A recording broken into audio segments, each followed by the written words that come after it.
மறைந்த முதலமைச்சர் ஜெயலலிதாவின் இறுதிச் சடங்குகளை அவரது உடன்பிறவா சகோதரியான சசிகலா நிறைவேற்றினார். அதிமுகவினரின் அன்பை மட்டுமின்றி எதிர்க்கட்சியினரின் மரியாதையையும் பெற்றவர். மறைந்த முதலமைச்சர் ஜெயலலிதா என்பதை உணர்த்தும் வகையில் இருந்தது அவருக்கான இறுதி அஞ்சலி நிகழ்வுகள். அதனை தற்போது திரும்பி பார்க்கலாம். அப்போலோவில் சிகிச்சை பலனின்றி உயிர் பிரிந்ததை அடுத்து ஜெயலலிதாவின் உடல் நேற்று காலை ராஜாஜி அரங்கில் வைக்கப்பட்டது. அங்கு அரசியல் கட்சி தலைவர்கள், திரை உலக பிரபலங்கள் மற்றும் பல்வேறு துறைகளைச் சேர்ந்தவர்கள் அங்கு ஜெயலலிதாவின் உடலுக்கு அஞ்சலி செலுத்தினர். சென்னை வந்த பிரதமர் நரேந்திர மோடி நேரடியாக ராஜாஜி அரங்கிற்கு விரைந்தார்.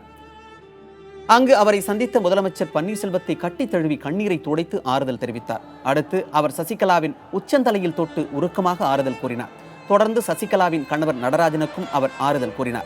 ராஜாஜி அரங்கம் வந்த எதிர்க்கட்சித் தலைவர் ஸ்டாலின் ஜெயலலிதாவின் உடலுக்கு அஞ்சலி செலுத்தினார். அப்போது ஜெயலலிதா உடலுக்கு அருகில் நின்று கொண்டிருந்த சசிகலாவிற்கும் அவர் வணக்கம் தெரிவித்தார். பின்னர் அவர் முதலமைச்சர் பன்னீர்செல்வத்தின் கைகளை பிடித்து ஆறுதல் தெரிவித்தார்.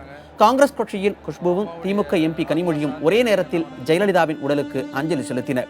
முதலில் கனிமொழியும் பின்னர் குஷ்புவும் சசிகலாவுக்கு தங்கள் ஆறுதல்களை தெரிவித்துக் கொண்டார்.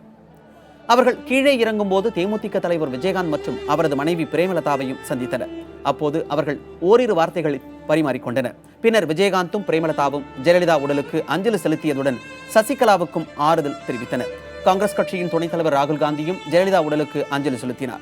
ராணுவ விமானத்தில் சென்னை வந்த குடியரசுத் தலைவர் பிரணாப் முகர்ஜி மறைந்த ஜெயலலிதா உடலுக்கு அஞ்சலி செலுத்தினார். பின்னர் சசிகலாவுக்கு தனது ஆறுதலை தெரிவித்தார். அதைத் தொடர்ந்து ஜெயலலிதாவின் உடல் ஊர்வலமாக எம்ஜிஆர் நினைவிடத்திற்கு எடுத்துச் செல்லப்பட்டு இறுதிச் சடங்குகள் செய்யப்பட்டன. ஜெயலலிதாவின் உடலின் மீது பொருத்தப்பட்டிருந்த தேசிய கொடி சசிகலாவிடம் ஒப்படைக்கப்பட்டது. இறுதிச் சடங்குகளை சசிகலாவும் ஜெயலலிதாவின் அண்ணன் மகன் தீபக்கும் செய்தனர். பின்னர் உடல் சந்தன பேழையில் வைத்து புதைக்கப்பட்டது.